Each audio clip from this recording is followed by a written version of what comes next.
guys. Ayan, alam natin. Laswa.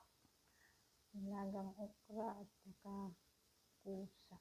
Tapos mayroong salmon. Mayroong manik.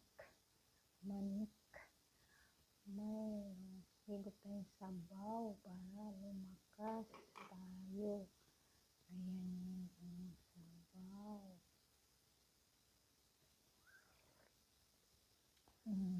Mapula asin. Wala, tama lang.